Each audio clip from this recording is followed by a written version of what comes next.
اللہ الرحمن الرحیم. تو اب بات کرتے ہیں بچوں کی اخلاقی تربیت پر. اس سے پہلے ہم نے کس کس چیز پر بات کی؟ پہلے بچوں کی ذہنی اور ذاتی تربیت پر. اس کے بعد ہم نے کس پر بات کی؟ بچوں کی معاشرتی تربیت پر. اب ہم بات کریں بچوں کی اخلاقی تربیت پر. کس پر بات کر رہے ہیں؟ اخلاقی تربیت پر. ٹھیک ہے. حضرت لقمان اپنے بیٹے کو کہتے ہیں وَلَا تُصَعِّرْ خَدَكَ لِلنَّاسِ، لوگوں سے اپنا گال پھیر کر بات نہ کرنا. وَلَا تَمْشِ فِي الْأَرْضِ مَرَحًا، زمین پر اکڑ کر نہ چلنا. ٹھیک، کیا کیا کام نہیں کرنے؟ لوگوں سے منہ پھیر کر بات نہ کرنا اور زمین پر اکڑ کر نہ چلنا. اچھا، صرف یہ نہیں کہا. ہم لوگ کیا کہتے بچے کو کہ سیدھے منہ گال کر لیا کرے، ٹھیک ہے، اور یا پھر کہتے ہیں کہ تیرے آکڑ کی کس چیز دی ہے. اس چیز کو ہم لوگ یہاں تک بس رہتے ہیں. یہ نہیں بتاتے کہ بیٹا اگر یہ کیا تو یہ کیوں نہیں کرنا چاہیے. ہمیشہ یہ بات یاد رکھیں، جب بھی آپ بچے کو کسی چیز سے روکتے ہیں ساتھ اس کا ریزن ساتھ ضرور بتایا کریں کہ بیٹا اگر یہ کام نہیں کرنا تو کیوں نہیں کرنا. یہاں پہ اللہ تعالیٰ بتا رہے ہیں، اللہ تعالیٰ فرماتے ہیں ان اللہ لا يحب كل مختال فخور. اللہ تعالیٰ ہر مختلف فخور کو پسند نہیں کرتا، اکڑ کر چلنے والے کو، غرور والے کو. اب یہاں پر کیا چیز بتائی جا رہی ہے؟ اب مختال ورڈ ذرا سننے والا ہے کہ مختال کیا ہوتا ہے. مختال نکلا ہے خیال سے. خیال کیا ہوتا ہے؟ ایک سوچ، یعنی کہ ایسا رویہ جس میں بچہ اپنے آپ کو بڑا کوئی چیز سمجھے. اور خیال کہتے ہیں گھوڑے کو بھی. کبھی گھوڑے کو چلتے دیکھے؟ وہ کتنی اکڑ سے ایک شان سے چلتا ہے نا، اس کے اندر اللہ تعالیٰ نے ایک رکھی ہے چیز. تو وہ کہتے ہیں کہ اللہ تعالیٰ مختال کو پسند نہیں کرتا. مختال کیسا رویہ ہے؟ مختال ایک انسان نہ خیالوں میں رہتا ہے اس کے پاس کچھ نہیں، نہ عقل ہے نہ علم ہے، لیکن وہ اپنی سوچ کے بلبوتے پر سمجھتا ہے کہ میں نہ کوئی بہت بڑی چیز ہوں. خیالوں کی دنیا میں اپنے آپ کو بڑا اس نے بنایا ہوا ہے. فخور نکلا ہے.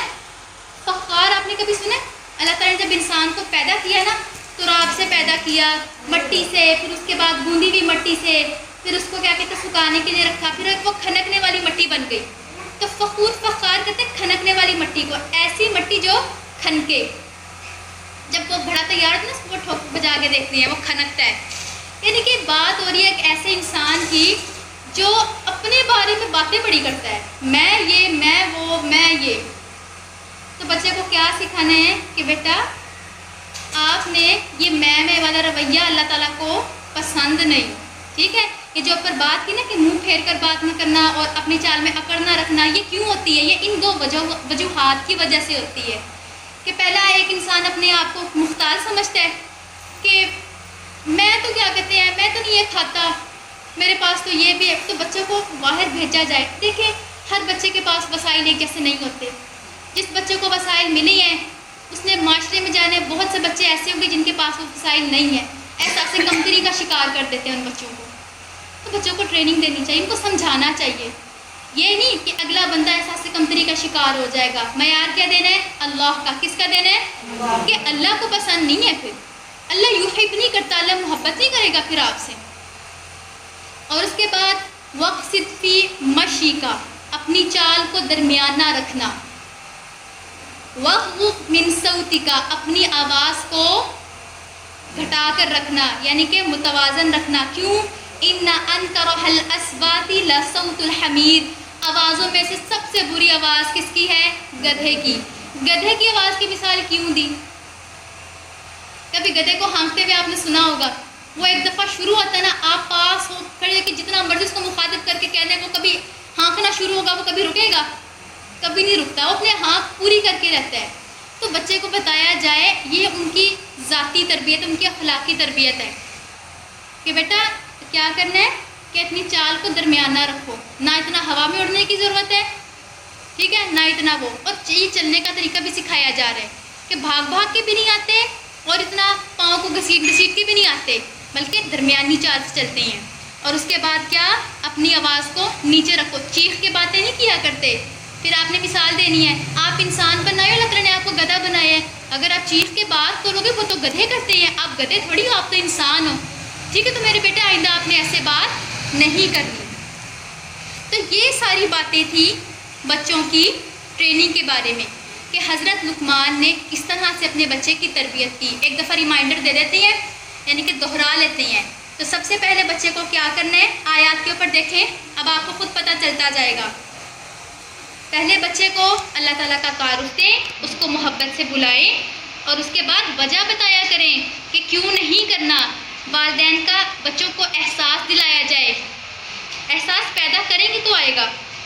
اس کے بعد معیار دیا جائے، ٹھیک ہے، ہر کام کا علمی معیار ہو ان کے پاس۔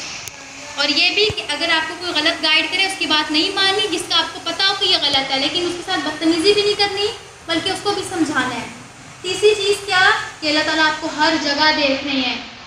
اس چیز کا بہت فائدہ ہوا تھا۔ جب ہم لوگ چھوٹے تھے تو ہمارا جوائنٹ فیملی سسٹم تھا، مما اوپر ہوتی تھی، تو میں اور میری بہن بیٹھ کے نا تھوڑی دیر کے لیے ٹی وی دیکھا کرتے تھے۔ اب وہ ماما تو ہر وقت نگرانی نہیں کر سکتی تھی، تو ماما کہتی رمشا میں جا رہی ہوں لیکن اللہ تعالیٰ آپ کو دیکھ رہا ہے۔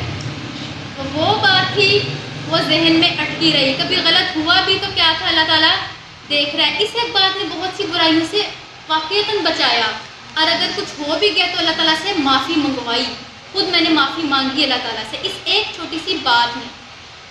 ٹھیک، اس کے بعد کیا، اپنے بچے کو نماز کا حکم دینا بھی شروع کریں، اور اپنے بچے کو بتایا بھی کریں کہ بیٹا اچھی بات کا حکم دیتے اور غلط بات ہو تو چھوڑ کے نہیں آ جاتے، وہ آپ کا بھائی ہے، اس کو بتایا کریں کہ بیٹا یہ غلط بات ہے، ایسے نہیں کرنا۔